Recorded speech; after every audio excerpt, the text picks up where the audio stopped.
तो इस वीडियो के अंदर मैं एक्सप्लेन करूँ एक न्यू डोंगुआ को। तो इस वीडियो से आप स्किप करो। उससे पहले मैं आपको बता दूं कम से कम 2 मिनट इस वीडियो को वॉचिंग कर लें। और अगर आप 2 मिनट के बाद भी अगर आपको ये डोंगुआ अच्छा न लगे तो आप इस वीडियो को छोड़कर चले जाना। So let's start now. तो इस कहानी के अंदर हम देखेंगे कैसे हमारा मेन कैरेक्टर रियल वर्ल्ड से कल्टीवेशन की दुनिया में चला जाता है, जहाँ पर उसकी वाइफ तो काफी खूबसूरत थी, लेकिन इसके बावजूद वो उसे कभी भी हाथ नहीं लगाने देती थी, क्योंकि हमारा मेन कैरेक्टर काफी कमजोर था और इस वजह से सभी लोग उसे नापसंद करते थे, क्योंकि हमारे मेन कैरेक्टर के पास काफी ब्यूटीफुल वाइफ थी, जिस वजह से सभी लोगों को तो उससे जेलसी तो हो गई। तो एपिसोड की शुरुआत में हम एक लड़के को देखते हैं जो कि पीसी पे गेम खेल रहा था, लेकिन किसी वजह से वो आज काफी हार रहा था, जिस वजह से वो गुस्से में आते हुए कहता है अगर मैं इस मैच को भी हारा तो मुझ पे कोई बिजली गिर जाए। अब उसकी ये सब कहते वो दूसरा मैच भी हार जाता है, जिस वजह से उसे तो काफी गुस्सा आता है। लेकिन तभी वो अचानक से अपने सामने का नजारा देखकर हैरान हो चुका था, क्योंकि उसके सामने सचमुच एक बिजली आ चुका था जो कि आते उसे हिट कर देता है। लेकिन दूसरी तरफ हमारा मेन कैरेक्टर तो उसे देखकर काफी घबरा जाता है। वो अपने मन में कहता है मैं तो सिर्फ मजाक कर रहा था। तभी हमारे मेन कैरेक्टर जुयान की आंखें खुलती है। वो आसपास देखते हुए कहता है मुझे अपने घर जाना है। अभी ये सुनने के साथ ही उसके सामने एक कंप्यूटर आ चुका था, जिसपे वो गेम खेल रहा था कुछ समय पहले। वो कीवर्ड जुयान से कहती है आपका स्वागत है एक स्पिरिचुअल वर्ल्ड में, और अगर होस्ट को इस वर्ल्ड से निकलना है तो आपको कम से कम 12 मिशन कंप्लीट करना होगा, जिसके बाद ही आप इस स्पिरिचुअल वर्ल्ड से एस्केप करके अपनी असली दुनिया में जा सकते हैं। और जैसे जैसे होस्ट इस मिशन को कंप्लीट करते जाएंगे उसी तरह आपको इस कीबोर्ड पे बटन प्रेस करना होगा। और इसके अलावा होस्ट इस बात को याद रखे कि आपको 12 के 12 मिशन आपको लगातार कंप्लीट करने होंगे। अगर इसमें से एक भी मिशन फेल होता है तो होस्ट की उसी समय जान चली जाएगी। अब ये सुनते ही वो तो काफी घबरा जाता है। जुयान उससे रिक्वेस्ट करते हुए कहता है मुझे स्पिरिचुअल वर्ल्ड में नहीं जाना। अब जुयान कुछ भी कहता है उससे पहले वो कीबोर्ड जुयान के अंदर घुस जाती है, जिस वजह से जुयान बेहोश हो चुका था। अब अगले सीन में एक स्पिरिचुअल वर्ल्ड के अंदर देखते हैं जहाँ पर काफी सारे लोगों ने एक लड़के को घेर रखा था। हमें पता चलता है ये लड़का और कोई नहीं बल्कि जुयान है, हमारा मेन कैरेक्टर। तभी एक एल्डर जुयान की बॉडी को चेक करने के बाद कहता है ये तो मारा जा चुका है। आखिर इस लड़के ने क्या पाप किया था? कल इसकी शादी हुई थी और आज इसकी मौत हो गई। सचमुच इस लड़के के लिए मुझे काफी बुरा लग रहा है, माफ करना, लेकिन इस लड़के के लिए नहीं बल्कि उस लड़की के लिए जो कि उस लड़के से शादी करी थी। बेचारी काफी खूबसूरत है, लेकिन इसके बावजूद उसने इस नल्ले से शादी की और शादी के पहले ही दिन उसकी मौत हो गई। लेकिन फिर भी यहाँ पर जो भी हुआ है वो काफी अच्छा हुआ है, क्योंकि ये लड़का सचमुच एक लूजर था। अगर जिंदगी भर वो उस लड़की के साथ रहता तो उसकी लाइफ बर्बाद कर देता। अब जबकि ये लड़का मर चुका है तो उसकी वाइफ फ्री हो चुकी है, जिस वजह से वो अपनी मन मुताबिक लड़के से शादी कर सकती है। अब इस वजह से तो काफी सारे लोग काफी खुश हो चुके थे, जिस वजह से वो सभी हंसते हुए वहाँ से जाने लगते हैं। तभी वहाँ पर एक हाथ आता है जो कि कहता है बेवकूफ इंसान, तुम्हें बोलते हुए शर्म नहीं आती कि मैं अभी जिंदा हूँ, लेकिन फिर भी तुम लोग ये कह रहे हो कि मैं मर चुका हूँ। अब ये सुनने के बाद तो वो एल्डर हैरान हो चुका था। इसके साथ ही साथ वो तो अपनी कॉन्शियसनेस में बेहोश हो जाता है। तभी दूसरा व्यक्ति कहता है नहीं ऐसा नहीं हो सकता, इसके ऊपर तो कल थंडर गिरा था, मुझे लगता है कि जरूर ये भूत है, इसलिए जल्दी जहाँ से निकलो, नहीं तो ये भूत तो हमें भी जान से मार देगा। अब ये सुनने के साथ ही सभी लोग काफी डर जाते हैं, इसलिए सभी लोग अपनी जान बचाते हुए वहाँ से भागने लगते हैं। और कुछ लोग तो बेहोश हो गए थे। वो अपने मन में कहते हैं आज हम यहाँ पर मारे जाएंगे, क्योंकि ये जुयान का भूत हमें जान से मार देगा। दूसरी तरफ जुयान अपने आप को होश में आता देख काफी खुश हो चुका था। तभी जुयान की नजर एक ब्यूटीफुल लड़की पे पड़ती है जो कि उसी की तरफ आ रही थी। अब उसे देखने के साथ ही जुयान तो उसका दीवाना हो जाता है। वो अपने मन में कहता है इस दुनिया में मैंने जिंदगी में आज तक, यहाँ तक कि मैंने अपनी ओरिजिनल वर्ल्ड में भी इतनी खूबसूरत लड़की को नहीं देखा। समय न बर्बाद करते हुए जुयान जल्दी से उस लड़की के पास जाता है और उससे कहता है क्या तुम मेरे साथ घूमने चलोगी, और ऊपर से तुम्हारा नाम क्या है? अब ये सुनने के बाद तो वो हैरानी से उससे कहती है तुम तो एक रात में सब कुछ भूल चुके हो, कल ही तो हमारी शादी हुई थी और तुम पहली रात के अंदर सब कुछ भूल चुके हो। पता नहीं मैंने कैसे भूल कर इंसान से शादी कर ली। दूसरी तरफ जुयान तो ये सुनने के बाद काफी खुश हो चुका था। वो गॉड से प्रे करते हुए कहता है जरूर मैंने पिछले जन्म में काफी अच्छे काम किए होंगे, तभी तो मुझे इतनी खूबसूरत और काफी ब्यूटीफुल वाइफ मिली है। जुयान इसके बारे में जब तक सोच रहा था, दूसरी तरफ चू को तो इस वजह से काफी गुस्सा आ चुका था, जिस वजह से चू अपने मन में कहती है सचमुच ये एक नंबर का बेवकूफ इंसान है। ये कहने के साथ ही वो अपनी पार्की की तरफ चलने लगती है और कुछ समय के अंदर वो अपनी पार्क के अंदर बैठ जाती है। अब दूसरी तरफ जुयान अपनी वाइफ को जाता देख उसे पीछे से आवाज लगाने की कोशिश करता है। तभी वहाँ पर एक लड़की आ चुकी थी जो कि जुयान का रास्ता रोकते हुए उससे कहती है लूजर इंसान तुम यहीं पर रुक जाओ, तुम्हारी इतनी औकात नहीं है कि तुम मिस चूक के साथ बैठ सको, इसलिए तुम उसके पीछे पीछे आओ। अब यह सुनने के बाद तो जुयान को काफी गुस्सा आ चुका था। जुयान अपने मन में कहता है, इसे देखते हुए ऐसा लग रहा है कि ये कोई दासी है। क्या मैं इतना बड़ा लूजर हूँ कि कोई दासी भी मुझे रिस्पेक्ट नहीं दे रही? लेकिन क्या हुआ, मेरे पास पावर नहीं है इसे सबक सिखाने के लिए, लेकिन फिर भी मैं इसे सबक जरूर सिखाऊंगा। इसलिए जुयान उस दासी से कहता है, तुम्हारे स्केट के अंदर एक होल है जिसके अंदर से कुछ दिख रहा है। अब ये सुनने के साथ ही वो दासी अपनी तरफ देखने लग गई थी। जब वो अपने स्कर्ट के अंदर देख रही थी तो दूसरी तरफ जुयान इस मौके का फायदा उठाते हुए उस पालकी के अंदर एंटर कर जाता है। दूसरी तरफ दासी को भी काफी गुस्सा आ चुका था, लेकिन मिस्टू उसे ऐसा करने से रोक देती है। वो उससे कहती है, तुम यहाँ से चले जाओ, क्योंकि इसके ऊपर कल रात को एक बिजली गिर गई थी जिस वजह से इसे आराम करने की जरूरत है। दूसरी तरफ जुयान अपने मन में कह रहा था, आखिर इसने मुझसे शादी क्यों की? क्योंकि मेरे पास ना ही कोई पावर है, ना ही कोई मेरी रेपुटेशन है, जिस वजह से ये काफी आसानी से काफी बड़े घराने में शादी कर सकती थी। और ये सवाल वो उससे कर देता है, लेकिन दूसरी तरफ मिस्टू उससे कुछ भी नहीं बताती आखिर उसने उसके साथ क्यों शादी की है। अब अगले सीन में हम जुयान को देखते हैं। सुकी अपने घर पे आ चुका था। जुयान अपने मन में कहता है, मैं तो काफी बड़ा लूजर हूँ, जिस वजह से मुझे मर जाना चाहिए, लेकिन वो इसमें भी फेल हो चुका था। तब वहाँ पर एक एल्डर एंट्री करते हुए जुयान से कहता है, अगर तुम्हें अपने आप को मारना है तो तुम मुझे बता दो, मैं तुम्हें जान से मार देता हूँ। अब ये कहने के साथ ही वो एंटर करने लगता है। अब दूसरी तरफ जुयान उसकी आदत देख उससे बताता है कि आखिर तुम कौन हो? अब ये सुनने के बाद वो एल्डर कहता है, थोड़ा सा तमीज से बात करो, मैं यहाँ का छोटा मोटा एल्डर हूँ, और जहाँ तक रही तुम अपनी पावर को इस्तेमाल इसलिए नहीं कर पा रहे हो क्योंकि तुम्हारे ऊपर एक सील लगी हुई है। अब ये सुनने के साथ ही जुयान के तो तेवरी बदल जाते हैं। वो उस एल्डर को रिस्पेक्ट देते हुए उससे कहता है, आप यहाँ पर स्थान ग्रहण कीजिए और फिर मुझे बताइए कि मैं इस सील को अपनी बॉडी से कैसे हटा सकता हूँ, जिसके बाद मैं अपनी पावर को इस्तेमाल कर पाऊंगा। अब ये सुनने के बाद वो एल्डर उससे बताता है कि इस सील को तोड़ने का दो ही तरीका है। पहला तरीका ये है कि तुम पूरी दुनिया में घूमो, जहाँ से काफी रेयर ट्रेजर लाकर तुम अपनी सील को तोड़ सकते हो, लेकिन ऐसा करने में काफी समय लगेगा और मुझे नहीं लगता कि तुम्हारे जैसे नल्ले इंसान ऐसा कर सकता है, जिस वजह से मुझे ऐसा लगता है तुम दूसरे तरीके को इस्तेमाल कर सकते हो, जो कि एक कल्टीवेशन करने की, यानी कि तुम धीरे धीरे कल्टीवेशन करके अपनी बॉडी से सील को हटा सकते हो। और अगर तुम एक बार ग्रैंड लेवल पर पहुंच जाओगे तो अपने आप ही तुम उस सील को रोक पाओगे, यानी कि तोड़ पाओगे। लेकिन दूसरी तरफ जुयान को कुछ भी नहीं पता था आखिर कल्टीवेशन कैसे करते हैं, जिस पर वो एल्डर से बताता है कि शुरुआत का 8 लेवल तो तुम काफी आसानी से ब्रेक थ्रू कर सकते हो, लेकिन 9वें लेवल को ब्रेक थ्रू करने के लिए तुम्हें अर्थ और हेवन की एनर्जी को कंज्यूम करना होगा, जिसके बाद ही तुम 9वें लेवल को ब्रेक थ्रू कर पाओगे, और जिसके बाद तुम ग्रैंड मास्टर लेवल पे पहुंच जाओगे। और मुझे नहीं लगता कि इस जन्म में तुम ग्रैंड मास्टर लेवल को अचीव कर पाओगे, क्योंकि अगर ऐसा होता तो तुम अभी तक इमोर्टल बन जाते। ये कहने के साथ ही वो उसका मजाक वो जुयान का मजाक उड़ाने लगता है, और इसके साथ ही वो कहता है, अगर तुम्हें इसके बावजूद तुम्हें कल्टीवेशन करना है तो इसके अंदर कल्टीवेशन करने की कुछ तरीके रखे हुए हैं, जिसे फॉलो करते हुए तुम कल्टीवेशन कर सकते हो। ये कहने के साथ ही वो उस टेक्निक को उसके सामने फेंक देता है, और वहाँ से जाते हुए जुयान से कहता है, तुम कल्टीवेशन करो, मैं यहाँ से जा रहा हूँ। ये कहने के साथ वो एक इविल स्माइल देता है, और मुझे ऐसा लगता है जरूर इस टेक्निक के अंदर कुछ गड़बड़ है, जो कि आने वाले एपिसोड में हमें पता चलेगा। लेकिन दूसरी तरफ जुयान को तो इसके बारे में बिल्कुल जानकारी नहीं थी, जिस वजह से वो काफी खुश हो चुका था। जुयान अपने मन में कहता है, कल्टीवेशन करने के तरीके अलग अलग हैं, लेकिन मैं फिर भी अपनी पावर को जरूर बढ़ाऊंगा। ये कहने के साथ ही जुयान उस टेक्निक को ओपन कर देता है। अब उस टेक्निक को ओपन करते ही वहाँ पर उसकी सिस्टम आ चुकी थी, जो कि उससे कहती है, ये टेक्निक तो सचमुच काफी लाजवाब है। इस टेक्निक के अंदर फिनिक्स गॉड की पावर है, जिस वजह से तुम समय आने पे फिनिक्स का भी इस्तेमाल कर पाओगे, और इस टेक्निक को हासिल करने की वजह से तुम्हें 3 लकी स्पिन करने का मौका मिलेगा। ये बिल्कुल एक लॉटरी की तरह होगा, तुम्हें 3 बार स्पिन करने का मौका मिलेगा, जो भी तुम्हें इस किस्मत में होगा वो बाहर निकल के आ जाएगा। ये वेपन्स या फिर कोई टेक्निक हो सकता है, या इसके अलावा भी कुछ चीज और भी हो सकती है, और ये सिर्फ तुम्हारी लक पे डिपेंड करता है, आखिर तुम्हारा लक कितना अच्छा है। और तुम्हारी सिस्टम कुछ इस तरह से काम करती है, जब भी तुम किसी लोगों से फाइट करोगे या फिर गुस्सा दिलाओगे तो तुम्हारी कल्टीवेशन काफी तेज से बढ़ेगी, और इन सभी से मिलने वाले एक्सपीरियंस तुम किसी भी चीज को एक्सचेंज या फिर खरीदने में कर सकते हो। अब दूसरी तरफ जुयान तो इस वजह से काफी खुश हो चुका था, जिस वजह से वो खुशी खुशी में उसे स्पिन करता है, लेकिन पहले वाले में उसका लक काफी खराब निकलता है। अब ये देखने के साथ ही जुयान दूसरा स्पिन करता है, जहाँ पर उसे एक छोटी सी गेंद मिलती है, जिसकी एक खास बात थी कि जुयान किसी लड़की से पेटे खाता है, जो कि जुयान से भी काफी पावरफुल है, तो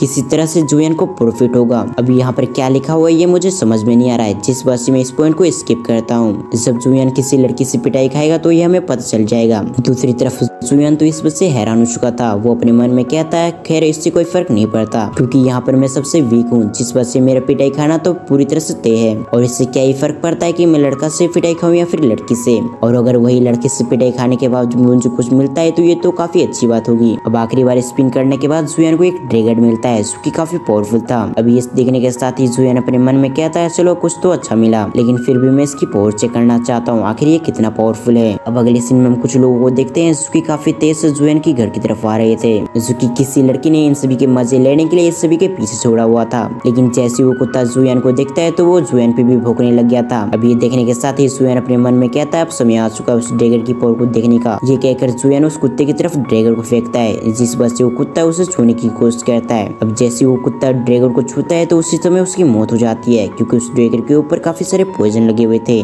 लेकिन दूसरी तरफ जुएन को समझ में नहीं आ रहा था कि आखिर ये कुत्ता कैसे मर गया। तभी देखते ही देखते जिसका कुत्ता था वो लड़की आ जाती है, जो कि आते साथ कहती है आखिर तुम्हारी हिम्मत कैसी मेरे कुत्ते को मारने की, इसलिए मैं तुम्हें बिल्कुल नहीं छोड़ने वाली। ये कहने के साथ ही वो अपनी चाबुक से जुएन की पिटाई करने लगती है। दूसरी तरफ उसकी फिनिश गॉड की पावर आती हुई उससे कहती है कि तुम्हारा एक्सपीरियंस तो काफी बढ़ रहा है, जिस वजह से तुम्हें जल्दी जल्दी इस लड़की से और पिटाई करना चाहिए, क्योंकि जैसे जैसे ये लड़की तुम्हें पीटेगी उसी तरह तुम्हारे एक्सपीरियंस भी बढ़ता जाएगा, इसलिए तुम इस लड़की को और भी गुस्सा दिलाओ। अब ये सुनने के साथ ही जुएन उससे कहता है ये सिर्फ एक कुत्ता ही था, जिस वजह से तुम मेरे यहाँ पर जान लोगी क्या, इसलिए चलो आओ एक कमरे में हम बात करते हैं। अब दूसरी तरफ जुएन की इन शब्द को सुनने के बाद तो उस लड़की को काफी गुस्सा आ गया। वो जुएन से कहते है क्या कहा तुमने एक कमरे में। ये कहने के साथ ही वो जुएन पे और भी हिट करने लगती है ताकि उसकी जान ले सके। दूसरी तरफ जुएन उस लड़की से कहता है अगर तुम मुझे मारना ही चाहते हो तो चलो हम एक बैट लगाते हैं, जैसे कि तुम मुझे मारना चाहती तो मैं यहीं पर खड़ा रहूंगा और तुम्हारे 10 मूव को झेल लूंगा, और अगर मैं तुम्हारे 10 मूव के अटैक को झेल लिया तो तुम मुझे एक बार बॉयफ्रेंड करके बुलाओगी। अब ये सुनने के बाद तो उस लड़की का पारा चढ़ चुका था। वो उससे कहती क्या कहा तुमने बॉयफ्रेंड, और वो भी मैं तुम जैसे लूजर को कहूंगी। ये कहने के साथ ही वो चाबुक से उसे मारने लगती है। लेकिन जैसे वो लड़की जुएन पे हमला करने वाली थी उस समय जुएन उसे रोक देता है, इससे पहले तुम मुझे मारो, इससे पहले मैं अपने कुछ काम को कर लेता हूँ। ये कहने के साथ ही वो उस बॉल को निकाल लेता है और वो अपने मन में कहता है मुझे पहले चेक कर लेना चाहिए क्या ये बॉल एक्टिवेट हो चुका है या फिर नहीं, क्योंकि अगर ये बॉल एक्टिवेट नहीं हुआ तो मैं जरूर जान से मारा जाऊंगा। अब ये सुनने के बाद वो लड़की उस पर अटैक करने लगती है, लेकिन कुछ ही अटैक झेलने के बाद जुएन वहाँ पर गिर जाता है। अब ये देखने के साथ ही वो लड़की परेशान होने लगती है। वो अपने मन में कहती है क्या ये लड़का मर चुका मेरे अटैक से। ये कहने के साथ ही वो उसके पास जाने लगती है। दूसरी तरफ हमें जुएन को देखते हैं जिससे काफी मजा आ रहा था। अब दूसरी तरफ हम जुएन के दरवाजे के पास देखते हैं जहाँ पर कुछ लोग आ रहे थे।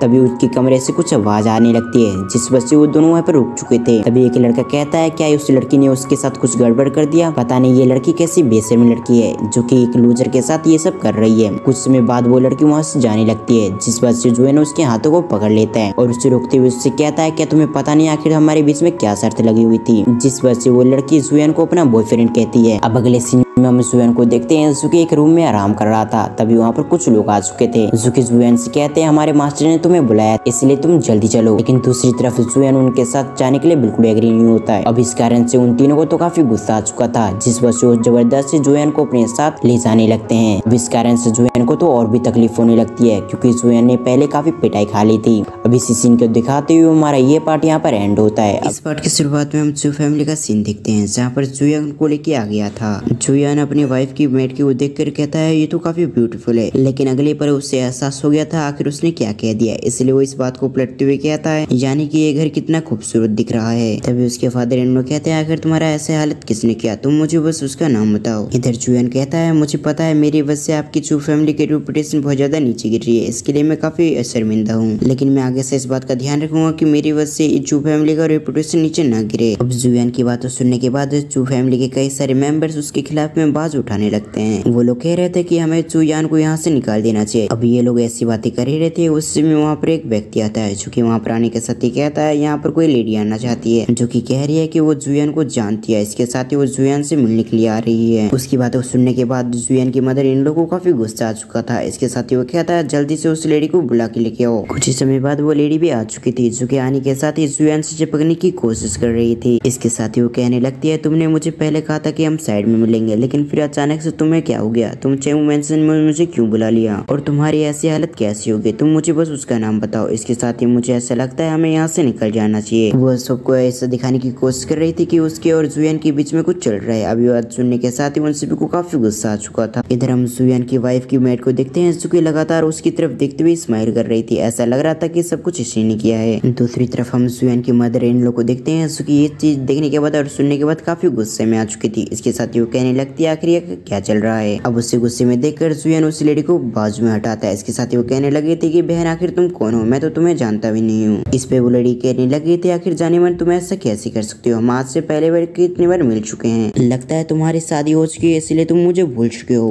इधर जुयान कुछ सोचते हुए कहता है मुझे याद है, आखिर तुम कौन हो, मुझे माफ करना कि मैं तुम्हें भूल गया था, लेकिन अब मुझे याद आ चुका है कि मैंने तुमसे पैसे उधार ही लिए थे, इसलिए मैं तुम्हें पैसे तुम्हारे लौटा रहा हूँ। चलो अब मुझे बताओ आखिर तुम्हें कितने देने थे। अब इधर बात सुनने के साथ ही वो काफी खुश हो चुकी थी। वो भूल जाती है कि आखिर वो यहाँ पर क्यों आई है। वो कहती है मुझे 30 कॉइंस दे दो, इसके साथ ही मैं यहाँ से चली जाऊंगी। इस बात को सुनने के साथ ही जुयान की मदर इन लोग काफी गुस्से में आ चुकी थी, जबकि जुयान की वाइफ हंसने लगती है। इधर हम जुयान को देखते हैं जो कि अपनी वाइफ के पास आने के साथ ही उससे कहता है तुम मुझे कॉइंस दे दो, मैं तुम्हारे कॉइंस फ्यूचर में लौटा दूंगा। अब ये बात सुनने के साथ ही वो उससे कॉइंस दे देती है। जुयान उस लेडी को कॉइंस देते हुए उससे कहता है ये लीजिए कॉइंस, और इसके साथ ही वो कहने लग गया था कि आखिरी आप वुमेन है जिसे मैं पसंद करता हूँ, और वैसे मैं आपको बता दूं मेरी कंडीशन काफी हद तक ठीक हो चुकी है। इसके साथ ही मैं चू फैमिली के पीछे रहता हूँ, इसलिए अब आपको जरूरत नहीं है कि आप दूसरी फैमिली में काम करें। जुयान की ऐसी बातें सुनने के साथ ही वो लेडी घबराते हुए कैसी है, आखिर तुम्हारे कहने का मतलब क्या है, मैं कुछ समझी नहीं। इस पर जुयान उसे समझाते हुए उससे कहता तुमने तो अभी कहा कि हम दोनों एक दूसरे को पसंद करते हैं,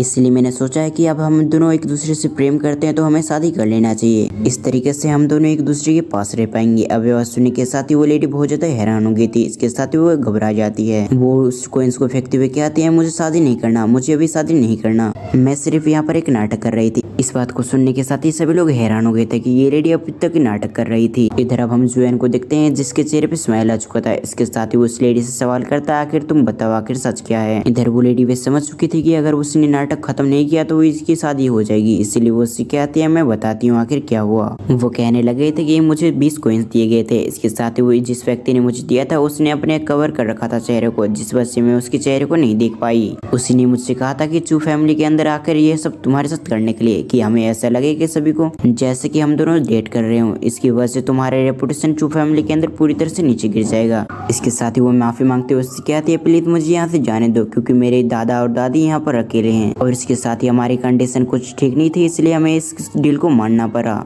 इन वर्ड को सुनने के साथ ही वो भी काफी गुस्से में आ चुके थे। इसके साथ ही हम देखते हैं वहाँ पर कुछ गार्ड आ चुके थे और जो वहाँ से ले जाते हैं। उसके जाने के बाद जुयान सभी से कहता है मुझे इसकी लेडी के बारे में कुछ भी नहीं पता था कि आखिर ये लेडी कौन है, और इसके साथ ही मेरा कोई अफेयर भी नहीं चलता। इसके साथ ही मेरी वाइफ के अलावा मेरे माइंड में कोई भी नहीं, मेरे ख्याल से इतना एक्सप्लेनेशन काफी होगा। ये कहने के साथ ही वो वहाँ पर बेहोश हो जाता है। ये देखते ही सभी को समझ में आ चुका था कि जुयान यहाँ पर जो भी बोल रहा है वो बिल्कुल सही है। अगले सीन में हम जुयान को देखते हैं जो कि अपने बेडरूम में आराम कर रहा था। इसके साथ ही वो अपने मन में कहता है आखिर मुझे कौन टारगेट करने की कोशिश कर रहा है। वो इसके बारे में सोच ही रहा था। उस समय हम देखते हैं वहाँ पर उसकी साली आ चुकी थी, जो कि वहाँ पर आने के साथ ही उससे माफी मांगने लगती है। इसके साथ ही वो कहती है कल जो भी हो उसके लिए मैं काफी शर्मिंदा हूँ, और मुझे आपने प्रोटेक्ट किया इसके लिए आपका बहुत बहुत धन्यवाद। कुछ समय ऐसी बातें करने के साथ ही वो वहाँ से चली जाती है। उसकी वहाँ से जाते कुछ समय के अंदर वहाँ पर एक बूढ़ा आदमी आ चुका था। उसे देखने के साथ ही वो जुयान काफी डर जाता है। फिर उससे पता चलता है ये तो मिस्टर मू है। मू को देखने के साथ ही उससे कहता है आखिर मिस्टर मू आप यहाँ पर क्या कर रहे हैं।